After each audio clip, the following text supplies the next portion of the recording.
হাসিনাও খুশি, মেননও খুশি, ইনুও খুশি। আল্লাহর কসম, আল্লাহি রাব্বিল কাবা ওয়া আলেম নয়, ওর চেয়ে বড় জালেম পৃথিবীতে নেই।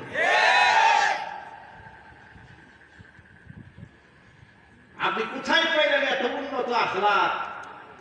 নবী করিম সাল্লাল্লাহু আলাইহি সাল্লাম এত উন্নত চরিত্রে আল্লাহ কসম করে বলেছেন, ওয়া ইন্নাকা লাআলা খুলুকিন আযীম। আপনি শুধু খুলুকে হাসান না, আপনি মহান চরিত্রের উপর প্রতিষ্ঠিত আছেন। সেই নবীও সবার কাছে ভালো থাকতে পারেননি, এলাকা ছাড়তে হয়েছে। ঠিক না বাড়ি গেল বলে আমাদের ইমাম সাহেব এত আল্লাহওয়ালা ইমাম, 30 বছর এক মসজিদে আছে, তার বিরুদ্ধে কেউ টু শব্দ করে না। টু শব্দ করবে কেমনে? ইমাম সাহেব জীবনে মিম্বারে বসে হক কথা বলেনি।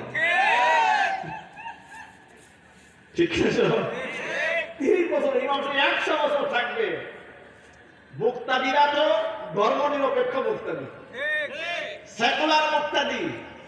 ওরা চাই তো এমন না সমাজে চুরি হচ্ছে, ডাকাতি হচ্ছে, জেনা হচ্ছে, বদমাশি হচ্ছে, আলেমরা জেল খাচ্ছে, জরিমানা গুনছে, ফাঁসির মঞ্চে চড়ছে, কিচ্ছু জানে না। একদম সুমন দুকুমন অভিও বুবা বুদি অন্ধের মতো মিম্বারে বসে গোটা সমাজ জাহান্নামে দিকে দাবিত হচ্ছে। উনি এমন একটা আয়াত শুরু করলেন যে পৃথিবী সম্পর্কে তিনি অবগত নন। এমন জাহেল ধান্দাবাজ মৌলবী দেশে আছে না?